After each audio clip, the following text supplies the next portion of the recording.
Assalamualaikum warahmatullahi wabarakatuh.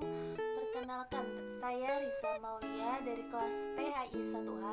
Di sini insya Allah saya akan mempresentasikan materi makalah dengan judul Pendekatan Pendidikan dalam Islam dengan dosen pengampu Bapak Heru Nugraha. Nah, untuk mempersingkat waktu, mari kita langsung saja ke materi pembahasan. Perlu kita ketahui sebelumnya bahwa pendekatan pendidikan dapat kita artikan sebagai suatu proses perbuatan dan cara mendekati serta mempermudah pelaksanaan pendidikan. Nah, jika dalam kegiatan pendidikan metode berfungsi sebagai cara mendidik, maka pendekatan berfungsi sebagai alat bantu agar penggunaan metode tersebut mengalami kemudahan dan keberhasilan. Jadi, arti pendekatan dalam pendidikan Islam yaitu suatu proses pembuatan mengubah tingkah laku individu pada kelompok dalam suatu kehidupan pribadi, akal yang berlandaskan nilai-nilai tertentu di masyarakat dan alam sekitarnya. Kemudian, dengan cara mengajarkan sebagai suatu aktivitas dan asasi dan sebagai proses di antara berbagai profesi dalam masyarakat. Selanjutnya, ada beberapa macam pendekatan dalam pendidikan Islam, yang diantaranya yaitu pendekatan pengalaman. Pendekatan pengalaman adalah pengalaman keagamaan kepada peserta didik dalam rangka penanaman nilai-nilai keagamaan baik secara individu maupun secara kelompok. Nah, pengalaman adalah suatu hal yang sangat berharga dalam kehidupan manusia. Adapun hadis yang berhubungan dengan pendekatan pengalaman, yang artinya Qaladah bin Hambal meriwayatkan bahwa ia diutus oleh Sufyan bin Umayyah kepada Rasulullah SAW untuk membawakan susu anak kijang serta mentimun kecil. Sementara itu, Nabi sedang berada di ketinggian Mekah. Kemudian ia pun berkata, "Aku masuk tanpa mengucapkan salam terlebih dahulu." Kemudian Rasulullah pun bersabda, "Keluarlah dulu engkau, lalu ucapkanlah salam." Hadis riwayat Abu Daud At-Tirmizi. Lantas, apa sih maksud dari hadis tersebut? Nah, Rasulullah SAW tidak memarahi sama sekali kepada Qaladah lantaran ia tidak mengucapkan salam terlebih dahulu. Akan tetapi, beliau mengharapkan Qaladah menjalankan secara praktis, mengalami sendiri dalam aplikasikan setiap masuk rumah sebagai suatu etika yang kesopanan.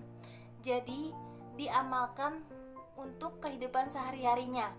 Nah, contoh misalnya dalam kehidupan sehari-hari si A itu masuk ke rumah pamannya, lalu si A tidak mengucapkan salam. Nah, pamannya pun memberi pelajaran atau pengalaman dari si A bahwasanya masuk rumah itu harus mengucapkan salam terlebih dahulu agar kita bisa terbentuk kesopanan atau etika yang baik kepada si A tersebut. Kemudian, dalam pendidikan ini diperlukan suatu metode dalam pendidikan Islam. Menurut Haji M. Arifin, dikatakan bahwa kata metode itu berasal dari kata meta dan hodos. Jadi meta yang artinya melalui dan hodos itu artinya jalan atau cara.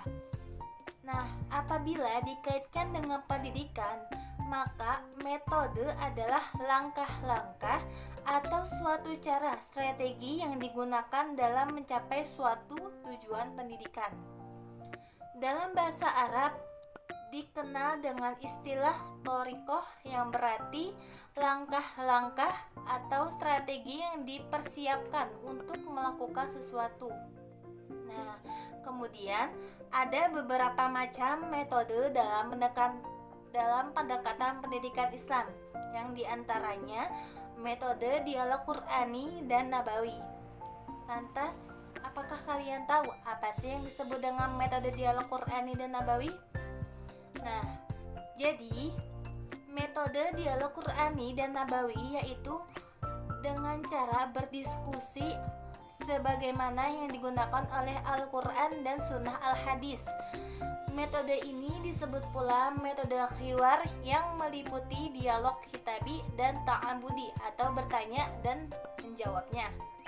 Kemudian, dialog Nabawi ini sering dipraktekkan oleh para sahabat Rasulullah ketika mereka bertanya sesuatu kepada Rasulullah SAW. Nah, adapun metode pengajaran dalam pendidikan Islam, yakni metode sorogan. Nah, inti metode ini adalah berlangsungnya proses belajar mengajar atau secara face to face seperti kita metode pembelajaran di kelas dengan dosen kita. Nah, itu disebut sebagai face to face. Jadi antara guru dan muridnya. Nah, saya rasa cukup sekian yang dapat saya sampaikan. Mohon maaf banyak kekurangannya dan semoga ilmu ini bermanfaat untuk kita semua. Wallahul muwaffiq ila aqwamit thoriq. Wassalamualaikum warahmatullahi wabarakatuh.